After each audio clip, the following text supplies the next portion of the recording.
करने जा रहे हैं। इसका मूल विषय जो उत्तर प्रदेश के अंदर लगभग 27,000 सरकारी स्कूल बंद होने जा रहे हैं, इस पर हम लोग विस्तार से चर्चा करेंगे। और आज इस प्रेस कॉन्फ्रेंस में मेरे साथ में हैं हमारे पश्चिम प्रांत की प्रांत प्रभारी किसान प्रकोष्ठ से बहन रंजना तिवारी जी, हमारे जिले के जिलाध्यक्ष मैनमोड़ी से भाई राकेश अवाना जी, हमारे प्रदेश के प्रदेश उपाध्यक्ष मोहम्मद अजहर जी बैठे, और विपिन भाटी जी जो मेरे पीछे बैठे हुए। दरअसल आज का जो मूल विषय है प्रेस कॉन्फ्रेंस करने का वो ये है कि जिस तरह से उत्तर प्रदेश सरकार लगभग 27 सरकारी स्कूलों को बंद करने जा रही है, इसको लेकर के आम आदमी पार्टी ने ये पूरी तरह से निर्णय लिया है कि हम लोग इसकी घोर निंदा करते हैं। ये कुठाराघात है उन बच्चों के ऊपर, परिवारों के ऊपर जो गरीब हैं, दलित हैं, पिछड़े हुए हैं उत्तर प्रदेश के अंदर, वो वंचित होंगे इस नीति को लेकर के।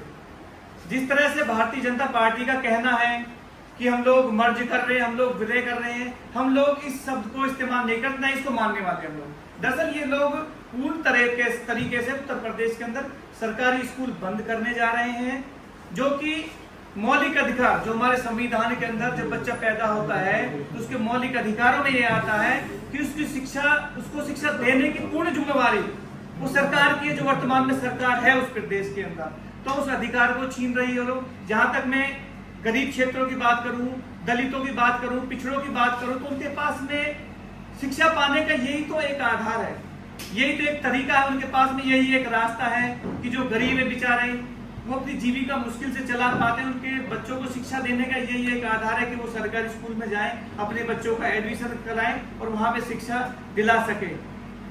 लेकिन जिस तरह से बार बार ये नीति लेकर के आती है वर्तमान सरकार उत्तर प्रदेश के अंदर, आप देखोगे पिछली साल इन्होंने लगभग 22,000 स्कूल बंद किए, इस बार ये 27,000 से स्कूल बंद करने जा रहे हैं। और उत्तर प्रदेश के अंदर सरकारी स्कूलों की संख्या लगभग 1,40,000 के आसपास है। तो आप टोटल करोगे तो 1 लाख से नीचे वैसे सरकारी स्कूल हो जाएंगे उत्तर प्रदेश के अंदर। और जब संख्या की बात करते हो लगभग 23 करोड़ के आसपास जनसंख्या है उत्तर प्रदेश के अंदर, तो जनसंख्या तो बढ़ रही है, घट तो रही नहीं है। तो स्कूल की जो जरूरत है वो तो ज्यादा है, लेकिन ये लोग स्कूलों को बंद करने जा रहे हैं। जहां तक शिक्षा की बात करूं, इनका कहना है कि हमारे सरकारी स्कूल में जहां 50 से कम बच्चे इसलिए हम लोग बंद कर रहे हैं। तो दरअसल मैं तो इस सरकार से ये पूछना चाहता हूं कि आपको आत्ममंथन करने की जरूरत नहीं, क्या आपको सोचने की जरूरत नहीं है, आपको विचार करने की जरूरत नहीं है कितने बच्चे क्यों सरकारी स्कूलों के अंदर है। इनको जो काम करना चाहिए स्कूल के स्ट्रक्चर पे काम करना चाहिए, शिक्षा में सुधार को लेकर के इनको काम करना चाहिए। यहां तक हालत है सरकारी स्कूल के अंदर कि एक एक टीचर पूरे स्कूल को चला रहा है। तो जो इन्हें गुणवत्ता शिक्षा में लेके आनी चाहिए वहां ये काम नहीं करेंगे, सिर्फ ये कोशिश यही करते हैं कि एक अनपढ़ों की फौज तैयार हो उत्तर प्रदेश के अंदर। हम लोग इसकी घोर निंदा करते हैं, आलोचना करते हैं, और आम आदमी पार्टी पूरी तरह से इसके खिलाफ है। हम ऐसा नहीं होने देंगे उत्तर प्रदेश के अंदर। शिक्षा को लेकर के जरा थोड़े से भी सीरियस होते हैं, यदि इनका कोई प्लान होता, कोई विजन होता शिक्षा को लेकर के, तो आम आदमी पार्टी ने दिल्ली के अंदर शिक्षा का मॉडल तैयार किया। खुद ट्रम्प की पत्नी आई देखने के लिए स्कूलों को, सरकारी स्कूलों को देखने के लिए।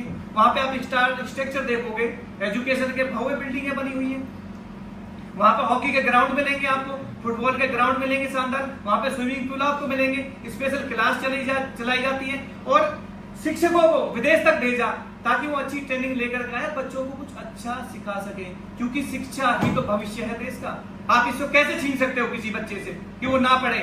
और जब मैं उत्तर प्रदेश की बात करता हूं तो उत्तर प्रदेश के अंदर यदि आप प्रति व्यक्ति आय निकालोगे तो लगभग 50% से ज्यादा जनसंख्या है जो रोजी रोटी के लिए जूझ रही है, जो सुबह खा लेते हैं तो शाम को नहीं, शाम को खा लेते हैं तो सुबह को नहीं है। वो आपको लगता है कि प्राइवेट स्कूल में पढ़ा पाएंगे अपने बच्चों को। यदि मर्ज की बात कर रहे हैं तो क्या बच्ची जो अपने घर के पास स्कूल में पढ़ रही थी वो क्या 2-3 किलोमीटर बच्ची स्कूल पढ़ने जाएगी? लेकिन इनका विजन ही हमारी समझ से परे कहीं ना कहीं। तो मैं ये बात आप लोगों के सामने रखना चाहता हूं कि जिस तरह से पॉलिसी और नीति अपना रही उत्तर प्रदेश सरकार, हम इसके खिलाफ हैं। शिक्षा को लेकर के सीरियस और गंभीर होना पड़ेगा उत्तर प्रदेश सरकार को। हम लोग सड़कों पे उतरेंगे, हम लोग बड़े आंदोलन करेंगे उत्तर प्रदेश के अंदर, लेकिन सरकारी स्कूल बंद नहीं होने देंगे। ये सोच रखा है, ठान रखा आम आदमी पार्टी ने। और जहां तक इनकी नीतियों की बात करूं तो आपने भी सुना होगा और बस गाड़ी में लिखा हुआ आपने देखा होगा, बेटी बचाओ बेटी पढ़ाओ का नारा। बेटी तो बच नहीं रही इन लोगों से, क्योंकि उत्तर प्रदेश आज की डेट में पूरे भारत देश के अंदर नंबर 1 है महिलाओं की छेड़खानी और रेप के मामले में। नंबर 1 उत्तर प्रदेश है। बेटी तो बच नहीं रही। बात करते हैं बेटी पढ़ाओ की, तो बेटी पढ़ेगी कहां से, जब ये लोग सरकारी स्कूल बंद करने जा रहे हैं तो बेटियों की शिक्षा भी छीनने का काम कर रहे हैं उत्तर प्रदेश के अंदर।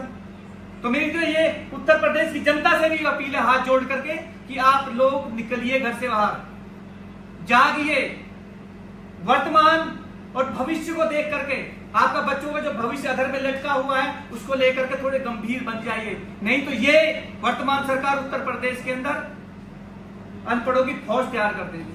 आपके बच्चों का भविष्य बर्बाद होने वाला उत्तर प्रदेश के अंदर। आपको विरोध करना पड़ेगा।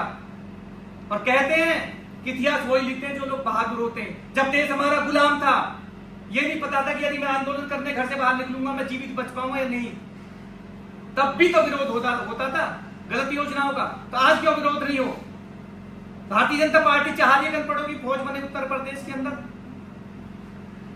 तो मेरी यही अपील है उत्तर प्रदेश की जनता से कि इस तरह के जब फैसले सरकार लेती है तो उनकी आलोचना कीजिए, उनकी निंदा कीजिए और आंदोलन के लिए सड़क के ऊपर उतरिए आप लोग, क्योंकि आपका मौलिक अधिकार है, संविधान के अंदर लिखा हुआ है। अंबेडकर जी ने भी ये कहा था, उनकी लाइन अब भी आपको जगह जगह लिखी मिल जाएंगी कि शिक्षा शेरनी का वो दूध है जो पीता है दहाड़ता है। तो शिक्षा ही तो है सब कुछ। यदि एक बच्चा ढंग से शिक्षित हो गया, वो अपने परिवार को पूरे का भरण पोषण अच्छे से कर सकता है। सबसे जरूरी यदि कोई चीज है देश के अंदर वो शिक्षा है, और उसी पे कुठाराघात कर रही है आम आदमी, आम जनता को लेकर के। बस यही आप लोगों के सामने मेरी अपील रखनी थी कि हम लोग पूरी तरह से भाजपा सरकार के इस फैसले के खिलाफ हैं। यदि अपना फैसला वापस नहीं लेगी तो हम लोग सड़कों पे उतरेंगे, हम लोग आंदोलन करेंगे, पूरी तरह से विरोध करेंगे।